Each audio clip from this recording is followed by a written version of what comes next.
All right, Stanley Cup Finals begin this evening. Boston and Chicago in the finals.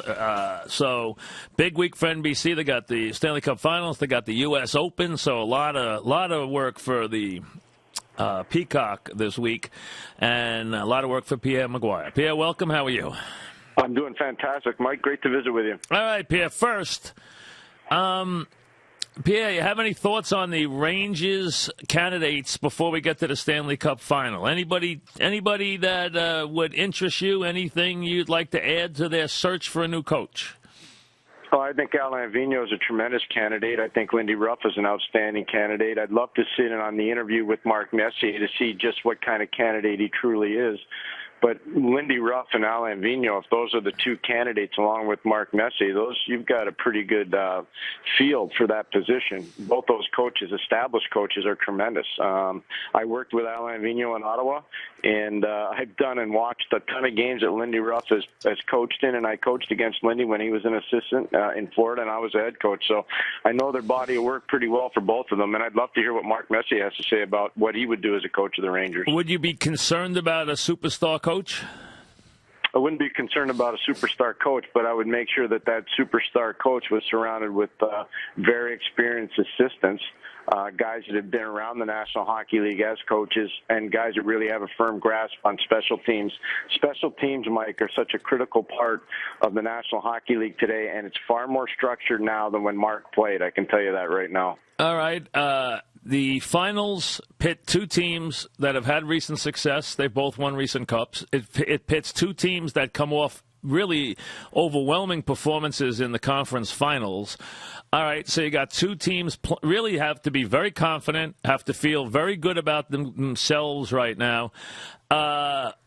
What's your overview of this series? So tight, it's unbelievable. Mike, we've had Cinderella in the Stanley Cup Final a lot of years. Even going back to coming out of the last work stoppage in 2005 and 06, you had Carolina in the final against Edmonton. Edmonton hasn't made the playoffs since, and Carolina's been haphazard since. But Cinderella seemingly appeared every year. In 07, you had Ottawa making it against Anaheim. In 08, you had an upstart Penguins team make it to the final and lose to an established team like Detroit. 09, you had Detroit and Pittsburgh, which is probably the closest to a big-time matchup without Cinderella that we've had till this year. So I think this thing's going to be unbelievably even. The one thing that Boston has that Chicago doesn't is Zdeno Chara. The one thing Chicago has that Boston does not have is overall top-end speed from lines 1 through 4. Boston's just a little less in terms of the speed quotient compared to Chicago, but not by much. All right. What is Boston's weakness if they have one? Their power play is terrible. I mean, their power play just hasn't been good and hasn't been good for a long time. I mean, they won a Stanley Cup in 2011, even though their power play was just horrendous. It was terrible.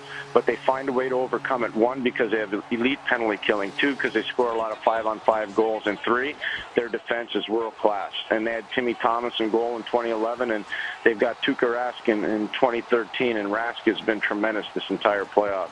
All right, what's Chicago's weakness if they have one? Power play again. Their power play was 23rd in the National Hockey League this year. It has not been good in the playoffs. And so, like Boston, they're very similar. The power play is not good. Their penalty killing is tremendous. They've only given up 2 power play goals the entire playoff. And their 5-on-5 defense is very structured. One thing, again, for Chicago that could potentially be a weakness is the fact that they don't have one big stabilizing defenseman like Boston does. They've got a lot of good ones in Chicago. They don't have one big stabilizing one. All right. If you had Boston's greatest strength, what is it? Team defense. They're a tremendous team defensively wise. And when you look at it, Mike, they win faceoffs, which is a key part of playing defense because you get the puck, the other team doesn't. They dominate on the forecheck, so they force you to turn the puck over, which is another form of defense. Their shot blocking is exceptional, and they don't run around trying to shot block. They're just well positioned. Their stick positioning in their own zone is tremendous, and they are physical. Mike, at the point of attack, they are so physical. They are whomever you think the most nasty defenses in the NFL, the Boston Bruins are those guys in the NHL. All right. What is Chicago's greatest strength? team speed, and their left side of their defense is the fastest in the NHL with Johnny Oduya, who's tremendously quick, Nick Leddy, young man out of the University of Minnesota, and Duncan Keith out of Michigan State. Those three guys on the left-hand side of the ice for Chicago can really skate, and they can break down your forecheck because of their speed. And a lot of what happens with their offense runs through the left side of their defense when they move the puck out of their own zone or they're transitioning in the neutral zone. So it's something to watch. LA wasn't able to get to them. I really thought Los Angeles would try to destroy the left defense of Chicago. They weren't able to do it. And the one other thing that's a huge benefit for Chicago is they've got star power with Jonathan Taves and Patrick Kane and Marian Hossa. Those guys are game breakers, all three of them. We're talking with Pierre McGuire. Pierre, Boston was very deep.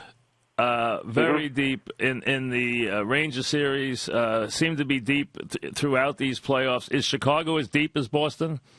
They are, and you know what the problem for Boston, and it's a little problem, but it could eventually materialize into being a big problem. They lost Gregory Campbell in game number 3 of the Pittsburgh series with a broken leg. I talked to his dad today. 6 pins. That's how significant the surgery was and how big the break was. 6 pins had to be put into his leg the other day to stabilize the fracture. That's a lot of pins for what was supposed to be not a very large fracture, but obviously it was. So without Gregory Campbell, the fourth line of Boston is not as good as it used to be. And I remember before the Rangers series telling you that would be the X factor in the series, and it was. Campbell, Thornton, and Paille dominated the Rangers' depth players. Well, they don't have Campbell now.